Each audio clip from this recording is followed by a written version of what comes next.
Nagsimula na ang 5 araw na marcha ng pamilya ng hostages ng Hamas patungo sa bahay ni Israeli PM Netanyahu, habang si US President Joe Biden kumpiyansang magkakaroon ng kasunduan para sa pagpapalaya ng mga bihag. Yan ang ulat ni Joy Salamatin. Sa gitna ng mga kritisismo, patuloy ang operasyon ng Israeli military sa pinakamalaking hospital sa Gaza na Al-Shifa Hospital.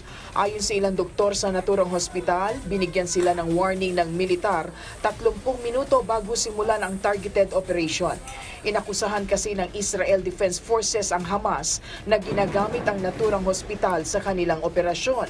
Maging ang White House, sinabing nakatanggap sila ng intelligence report na may itinatagong command center ang Hamas sa ilalim ng Al-Shifa Hospital, bagay na mariin namang itinanggi ng local health officials. Samantala, nagsimula na ang 5 araw na pagmarcha ng mga kaanak ng mga bihag ng Hamas patungo sa tahanan ni Israeli Prime Minister Benjamin Netanyahu.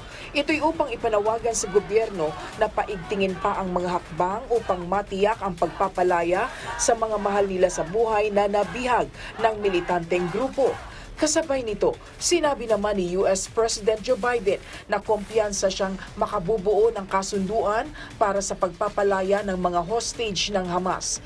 Tiniyak din nito ang puspusang pakikipag-ugnayan sa mga kinauukulan upang maisakatuparan ang inaasam na kasunduan. Nanawagan ito sa mga kaanak ng mga nabihag ng Hamas na maghintay pa dahil inaaksyonan na nila ito. Nagsabi naman ang armed wing ng Hamas na Al-Qassam Brigades sa Qatari mediators na handa silang magpalaya ng hanggat 70 bihag na mga babae at bata. Ito'y sa kondisyong magkakaroon ng 5 araw na truce o kapayapaan, kung saan bukod sa pagpapatupad ng tigil putukan ay dapat din anilang payagan ang pagpasok ng humanitarian aid sa lahat ng parte ng Gaza. Sa ngayon, papalo na sa mahigit 11,000 ang nasawi sa nagpapatuloy na labanan ng Israel at Hamas, kung saan 4,000 sa mga ito ay mga kabataan.